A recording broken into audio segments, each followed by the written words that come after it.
Não faça passeios, faça experiências. E a ordem é tire as crianças dos shoppings. É isso? Exatamente, exatamente. Eu monto roteiros, né? Eu monto roteiros para famílias, para grupos.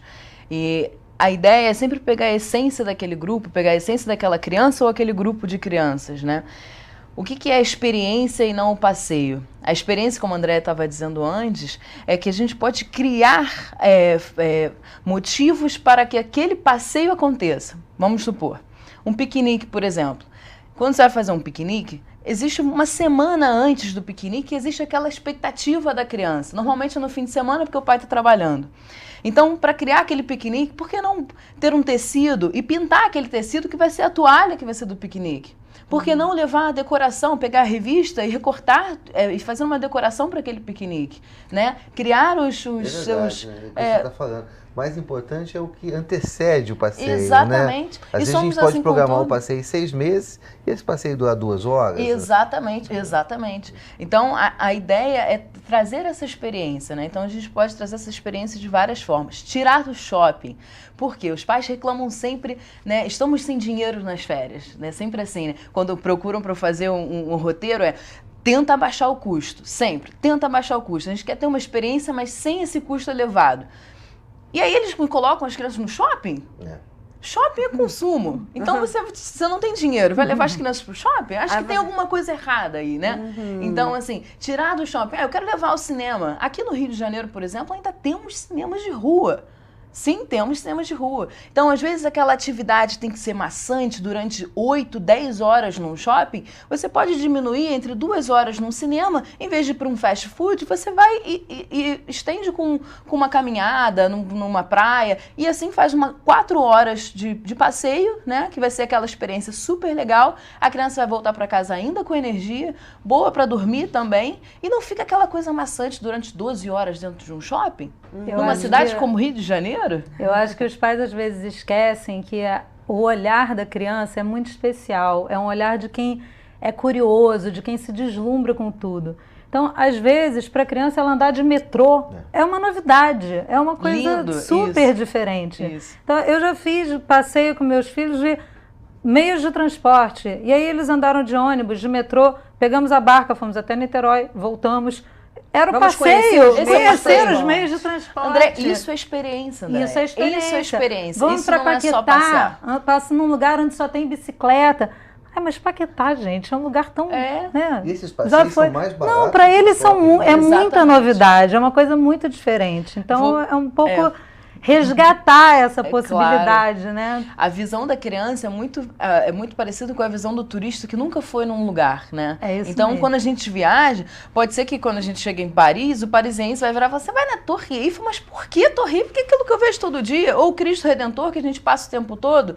Mas o turista que nunca viu, só viu aquilo pela televisão, às vezes nem sabe que aquilo ali existe.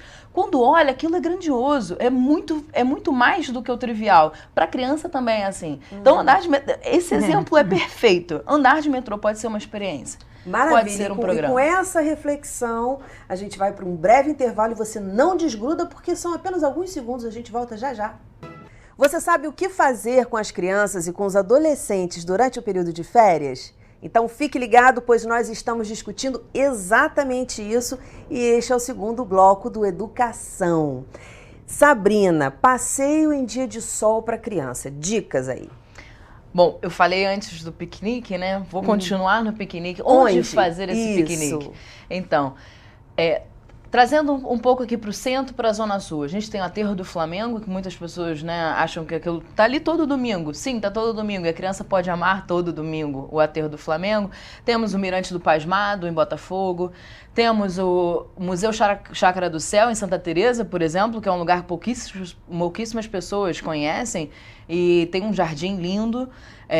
Então, a ideia do piquenique pode ficar aí, ainda adicionando Floresta Tijuca, Quinta da Boa Vista, Parque Madureira, e assim vai um monte de parque que, se procurar um pouquinho na internet, acha muito mais do que essa lista que eu estou dando. Mas eu destacaria esses 6 lugares para o piquenique, que é bem legal. E outros lugares que eu penso bastante é ocupar a sua área, a área do seu bairro, né? Ocupar a área do seu bairro. A área do seu bairro vou olhar o que tem em volta que eu posso aproveitar do meu bairro e ter um outro olhar para poder trazer a criança que ele sempre passa ali para ir para a escola. Por que não parar naquela praça? Por que não fazer uma atividade naquela praça? E assim ocupar de dia, né, esses lugares, eu acho que é essencial. Além das nossas praias, porque férias, Rio de Janeiro, as praias estão aí. Então eu vou dar a ideia de 2 lugares bem diferentes, além de Copacabana, Ipanema, Leblon, as praias da Zona Oeste, né? As praias de Grumari, Prainha, são praias diferentes, são praias mais reservadas, tem que ir cedo. E as praias de Niterói, que muita gente do Rio de Janeiro é pertinho, é fácil de chegar, então Piratininga, Cambuinhas, Itacoatiara, Prainha de Itacoatiara, por exemplo, é um dos lugares mais lindos que a gente tem no nosso estado. E aproveita e faz um passeio por ali, conhece outro lugar também. Exatamente. Não é isso? Passeio histórico também, centro do Rio, né? Conhecer um pouquinho da história. O dia de sol, para colocar uma criança dentro de um museu já é mais difícil. Então, agora, se estiver chovendo, eu indico.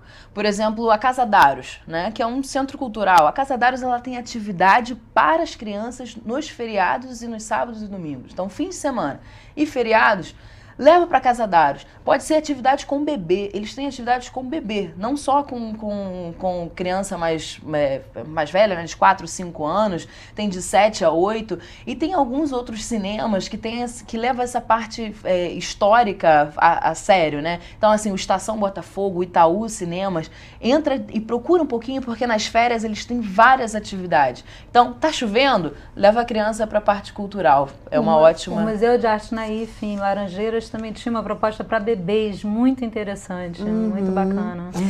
Sabrina, continuação de passeios de graça ou baratos para crianças durante dias de chuva. E vamos falar um pouquinho dos adolescentes também, rapidamente, que a gente está no finalzinho do programa. Claro, óbvio. Bom, eu acredito que assim, os mais baratos, né, que a gente... são os parques, né? A gente tem os parques para tudo que é lado. Então, Parque Lage, Jardim Botânico, pode ir sim, 1 vez, 2 vezes, 3 vezes ao Jardim Botânico, você vai ver coisas diferentes. Às vezes a criança, vamos só explorar aquele cantinho, e o adolescente explorar só aquele canto, é diferente.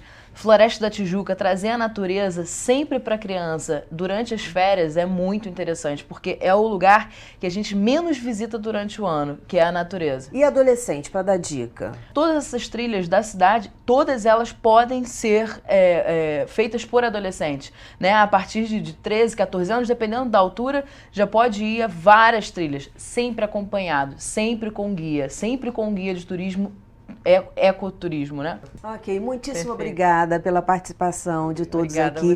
Voltem Obrigada, sempre. O nosso programa já está terminando e se você quiser ver novamente, basta acessar o site www.tvalerj.tv.